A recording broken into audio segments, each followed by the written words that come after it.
ஜோதிடர்களுக்கான ஒரு அரிய வாய்ப்பு. பிரணவ மந்திரம் சேனலில் உங்கள் நேர்காணல் இடம்பெற வேண்டுமா? மற்றும் எங்கள் நேர்களுடன் நேரலில் உரையாட ஒரு அரிய வாய்ப்பு. மேலும் விவரங்களுக்கு 9600129461 என்ற எண்ணிற்கு தொடர்பு கொள்ளவும். சரவண பவ அப்படிங்கிற மந்திரத்தை உச்சரிப்பதால் என்ன?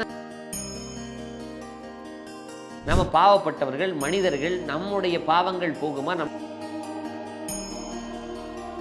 நான் பெரும் பாவத்தை பண்ணிட்டேன், அந்த பாவம் போகணும்னா என்ன பண்றது? முருகநாமத்தை எதுக்கு 3 முறை சொல்ல சொன்னேன்? முருகன் குமரன் புகன் என்று மொழிந்துரு.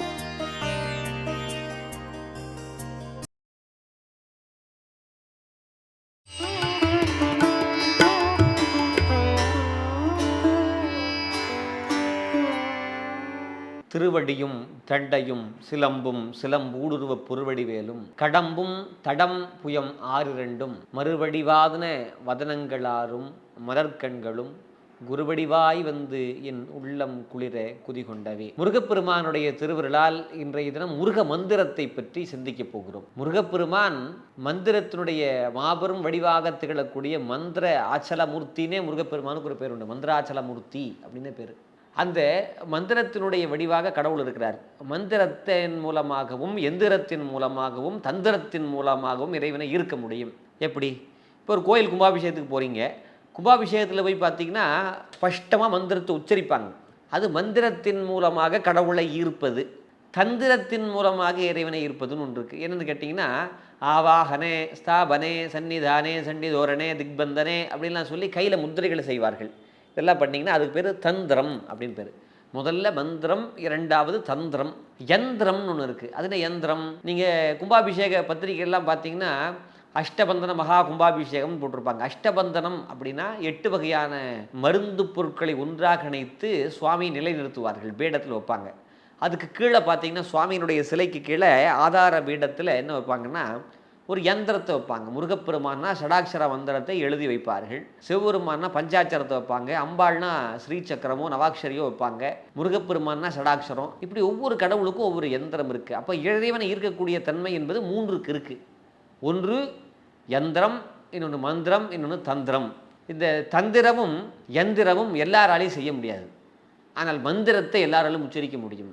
சரிங்க, முருகப்பெருமானுக்கு எந்த மந்திரத்தை சொல்கிறது அப்படின்னு கேட்டால் சரவணபவ அப்படிங்கிற மந்திரம் தான். ஷடாட்சர மந்திரம்னு பேர். இந்த சரவணபவ அப்படிங்கிற மந்திரத்தை உச்சரித்தா போதும் முருகப்பெருமானுடைய பூரண அருள் கிடைக்கும். எத்தனை முறை உச்சரிக்கணும்? சரவணபவங்கிற மந்திரத்தை 6 முறை உச்சரிக்கலாம், அல்லது 108 முறை. 108ல் பாதி 54, 54ல் பாதி 27 அப்படின்னு உச்சரிக்கலாம். சரவணபவ அப்படிங்கிற மந்திரத்தை உச்சரிப்பதால் என்ன நன்மை நடக்கும் அப்படின்னு கேட்டால், இக சௌபாகியமும் கிடைக்கும், பரசௌபாகியமும் கிடைக்கும். ஏன்னா இக சௌபாகியம் அப்படின்னு கேட்டால் இந்த உலகத்தில் வாழக்கூடிய வகையில் பணம், பேரு, புகழ், பதவி, நல்ல காரு, பங்களா, மனைவி, மக்கள், இந்த சுற்றத்தோடு சிறப்பாக வாழக்கூடிய ஒரு தன்மையை தரும். அதுக்கு பேர் தான் இக சௌபாகியம்னு பேர். பரசௌபாகியம் அப்படின்னு சொன்னால் மேலுலகத்தில் மோட்ச சாம்ராஜ்யம் சொல்லுவாங்க.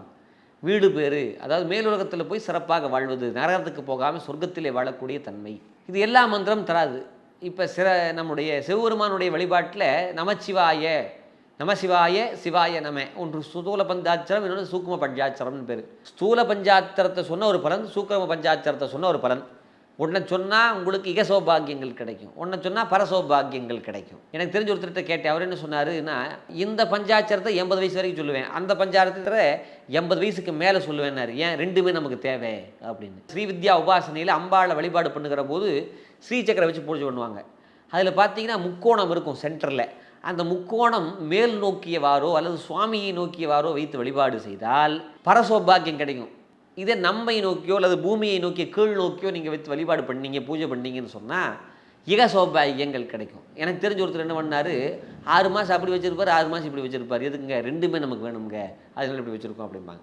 ஆனால் முருக வழிபாட்டில் இப்படி சரவணபவங்கிற மந்திரத்தை எப்படி சொல்கிறது அப்படின்னு கேட்டால் ஒன்றுமே வேண்டியதில்லை.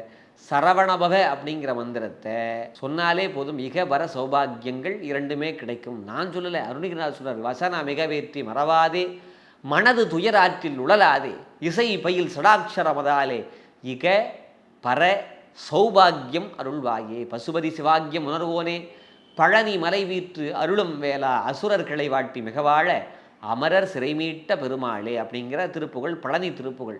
இந்த பழனி திருப்புகழ் சொல்கிறாரு, இசை பயில் சடாட்சரம், அதாவது இசையுடன் கூடிய வகையில் சரவணபவ மந்திரத்தை சொன்னீங்கன்னா இக பர சௌபாகியங்கள் இரண்டையும் பழனிமலையில் இருக்கக்கூடிய முருகப்பெருமான் தந்துருள்வார் என்பதை அருணகிரிநாதர் சொல்கிறார். அதனால் நம்ம என்ன பண்ணணும், நமக்கு இக சௌபாகியம் பரசௌபாகியம் இரண்டுமே நமக்கு கிடைக்க வேண்டும்னா சரவணபவங்கிற மந்திரத்தை உச்சரிக்க வேண்டும். எப்படி உச்சரிக்கணும், உதடு மட்டும் உச்சரிக்கக்கூடாது, உள்ளம் ஒன்ற வேண்டும். சரவணபவ அப்படிங்கும்போது மனசுலிருந்து அந்த மந்திரம் வர வேண்டும், அடிவயத்திலிருந்து அந்த நாதம் எழும்ப வேண்டும். அதான் ரொம்ப முக்கியமான ஒன்று. அப்படி நீங்கள் எழுப்புகிற ஒளியானது, நீங்கள் எழுப்பக்கூடிய அந்த சப்தமானது அங்கே கைலாயத்திலே முருகப்பெருமான் விளையாடி கொண்டிருக்கிற முருகப்பெருமானை ஈர்த்து உங்களிடத்தில் தர வேண்டும், அந்த வகையில் உச்சரிக்கணும் அப்படிங்கிறது ரொம்ப முக்கியம். அதைத்தான் ஒரு பாட்டில் சொல்கிறாங்க, ஒரு தரம் சரவண பவா என்று சொல்பவர் உள்ளம் தனில் நினைத்த எல்லாம் உடனே கைகூடும் என வேதங்கள் மொழியுதே உண்மையறிவான பொருளே பரிவாகவே உன்னை அனந்ததரம் நான் சரவணபவா சரவணபவா சரவணபவா என்று நான் சொல்லியும் பாங்குமிகு காங்கேயா அடியவன் எண்ணியது பலியாதிருப்பதேனோ சொல் குமரா குகா சண்முகா கோலாகலா வெற்றி வேலா எனக்கு அருள் கொடுத்தாழ்வை முத்தையனே மறுமலர் குழல் அழக தேவகுஞ்சரி வள்ளிமனவனே என் துணைவனே புன் ஏரகப்பதியில் வளர் சுவாமிநாத குருவே அப்படின்னு சொல்லி ஒரு கீர்த்தனை இருக்குது. ஒரு தரம் சரவணபவா என்று செல்பவர் ஒரு மனத்தில் நினைத்த எல்லாம் உடனே கைகூடும். ஒரு தரம்னு சொன்னாவே போதும், நன்மை தரும் அப்படின்னு சரவணபவ மந்திரத்தை சொல்கிறாங்க. இல்லைங்க, எங்களுக்கு வாயில் உச்சரிக்க முடியல, சரவணபவன்னு சொல்கிறதுக்கு முடியலை அப்படின்னா 3 மந்திரத்தை பிழிஞ்சு கொடுக்குறாரு நம்முடைய அருணகிரிநாதர். முருகனுக்கு மந்திரம்னு என்ன, முருகப்பெருமானுடைய நாமங்கள் தான் மந்திரங்களாக மாறுகிறது. கங்கையிலே தவழ்ந்த காரணத்தால் அவனுக்கு காங்கேயன் அப்படின்னு பேர். சரவணபவம் என்று சொல்லப்படுகின்ற தர்பை வனம் அங்கே தவழ்ந்த காரணத்தால் அவனுக்கு சரவணபவன்னு பேர். அழகாக இருப்பதால் முருகன் அப்படின்னு பேர். பற்றுக்கோடாக இருப்பதால் கந்தன்னு பேர். விசாகத்திலே பிறந்த நாள் விசாகன் அப்படின்னு பேர். கார்த்திகை பெண்களால் வளர்க்கப்பட்ட காரணத்தால் கார்த்திகேயன் அப்படின்னு பேர். இப்படி ஒவ்வொன்றும் முருகப்பெருமானுக்கு பேர், அதுதான் மந்திரமாக மாறுகிறது.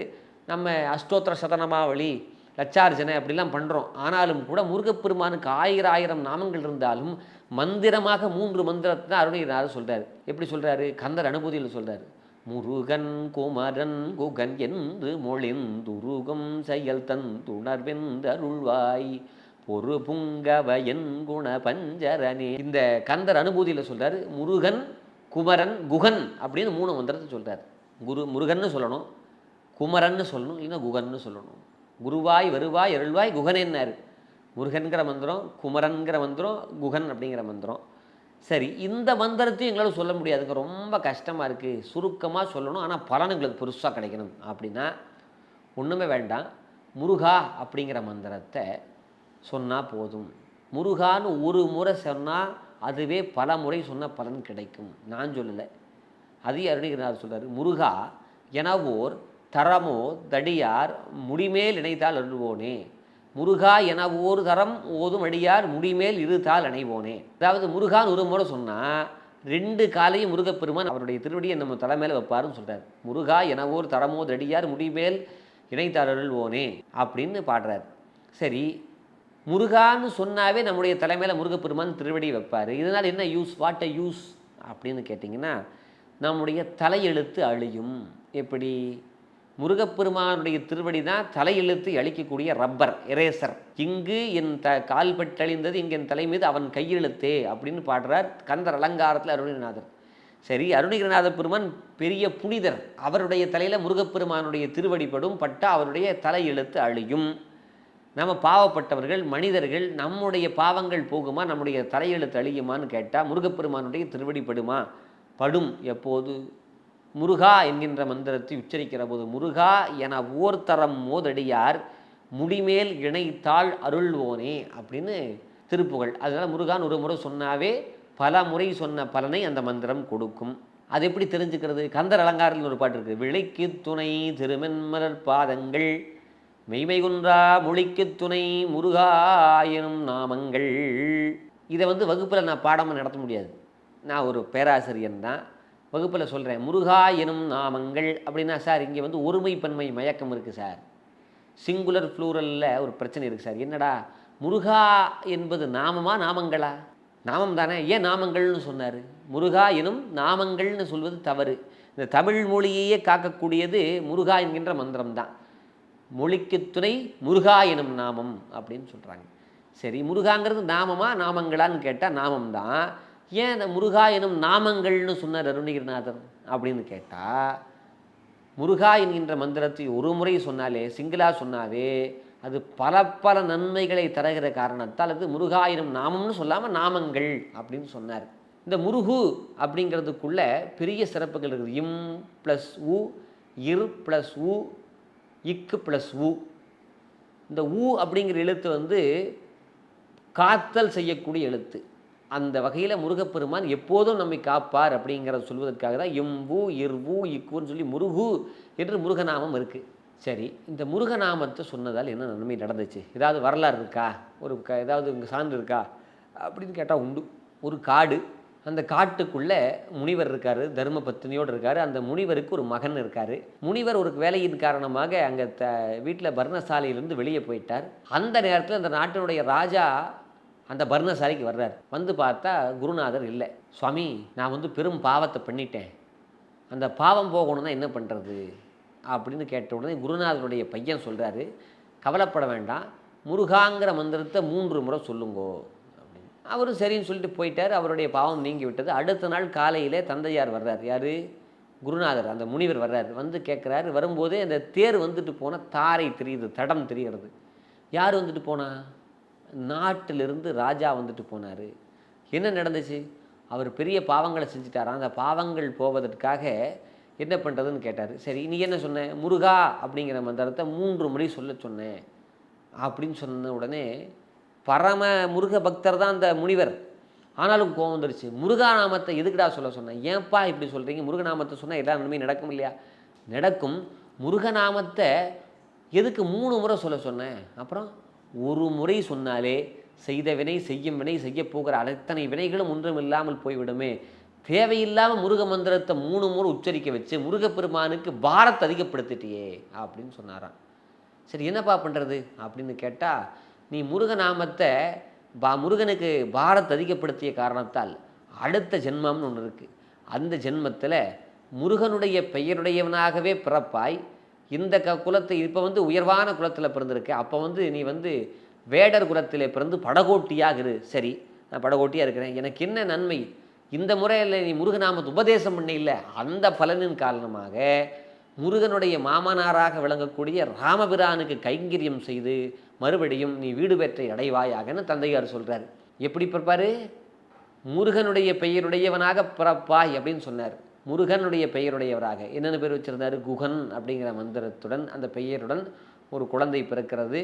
அங்கே சிருங்கபேரம் அப்படின்னு சொல்லப்படக்கூடிய பகுதியில் பிறந்து நாவாயோட்டக்கூடிய அதாவது ஆற்றிலே படகு ஓட்டக்கூடிய படகோட்டியாக பிறந்து அந்த வேடர் குலத்துக்கு தலைவராக இருந்து ராமபிரான் அந்த வனவாசம் போகிற போது அவர்களை அந்த ஆற்றை கடப்பதற்கு உதவி செய்யக்கூடிய கைங்கரியத்தை செய்ய வைத்து பிறகு அவர்களுக்கு வீடு பேற்றை கொடுத்தார் என்பது வரலாறு. அந்த வகையில் குகன் என்பது ராமாயணத்தில் வரக்கூடிய குகன் என்பது யாரும் இல்லை, போன ஜென்மத்தில் அவர் சிறந்த முருக பக்தர். அவருடைய தந்தையார் மிக மிகச் சிறந்த முருக பக்தர். முருகநாமத்தை ஒரு முறை சொன்னால் போதும் என்பது தெரியாமல் 3 முறை சொன்ன ஒரு தவறுக்காக முருகனுக்கு பாரத்தை ஏற்று விட்டதற்காக அந்த வாய்ப்பை பெற்றார் என்று சொன்னால் அது மிக இல்லை. அதனால் முருகநாமம் ஒரு முறை சொன்னால் போதும், பல முறை சொன்ன பலன் கிடைக்கும். முருகனுக்கு 1000 நாமங்கள் இருந்தாலும் சிறந்தது சரவணபவேங்கிற மந்திரம். அந்த மந்திரம் சொல்ல முடியலையா?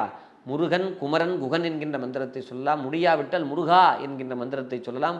முருகா என்கின்ற மந்திரத்தை ஒரு முறை சொன்னாலே 3 முறை சொன்ன பலனை அந்த முருகநாமம் தரும். 3 முறையில் பல முறை சொன்ன பலனை தருவது இந்த முருகநாமம். அதை நாம் குகன் என்கின்ற கதாபாத்திரத்துடன் தெரிந்து கொள்ளலாம். இன்னும் ஏராளமான ஆன்மீக விஷயங்கள் நம்முடைய பிரணவ மந்திரம் சேனலிலே வர இருக்கிறது.